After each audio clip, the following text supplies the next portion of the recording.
বুধবার ধর্মনগরে এক জমকালো অনুষ্ঠানের মধ্য দিয়ে সম্পন্ন হলো মহকুমা ভিত্তিক বন মহোৎসব। এই উৎসবের উদ্বোধক হিসেবে উপস্থিত ছিলেন জেলা পরিষদের সভাধিপতি ভবতোষ দাস। প্রধান অতিথি হিসেবে উপস্থিত ছিলেন বাগবাসা বিধানসভা কেন্দ্রের বিধায়ক যাদব লাল দেবনাথ, উত্তর জেলার পুলিশ সুপার ভানুপদ চক্রবর্তী, জেলা বন আধিকারিক সুমন মল্ল সভাপতিত্ব করেন পুর পরিষদের চেয়ারম্যান প্রদ্যুৎ দে সরকার। উপস্থিত ছিলেন বিভিন্ন বিদ্যালয় থেকে আগত ছাত্রছাত্রীরা ও বন দপ্তরের কর্মীরা। অনুষ্ঠানের শুরুতেই বিবিআই স্কুল প্রাঙ্গণে বৃক্ষরোপণ করা হয়। অতিথিদের বক্তব্যে গাছ মানব জীবনে কতটুকু প্রয়োজনীয় তা উল্লেখ করা হয়।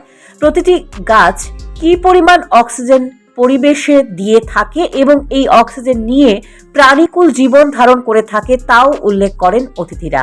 ছাত্রছাত্রীদের উদ্দেশ্যে বলা হয় তারা যেন গাছ ধ্বংসের পরিবর্তে গাছ রোপণের দিকে অধিকাংশ মনোযোগী হয়।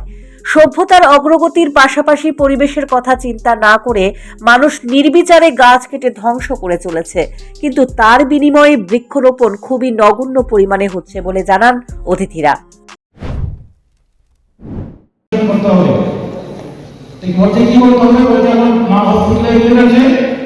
আপনি টাকাটা আমার বোনের অ্যাকাউন্টে পাঠিয়ে দিন, বোন আছে ধন্যবাদ হসপিটালে গুগল পে করে দিন।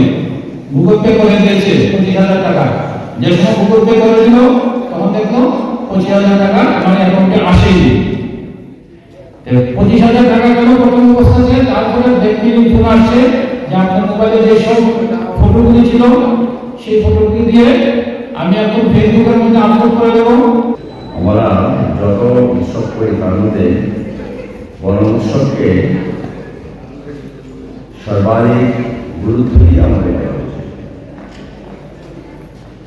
আসলে বন উৎসব হবে যখন এটা শুরু হয়, জানি না এখন কি আপনাদের গ্রাম লেভেলে হয় বন উৎসব, বিভিন্ন প্রান্তে ব্লক লেভেল হয় না?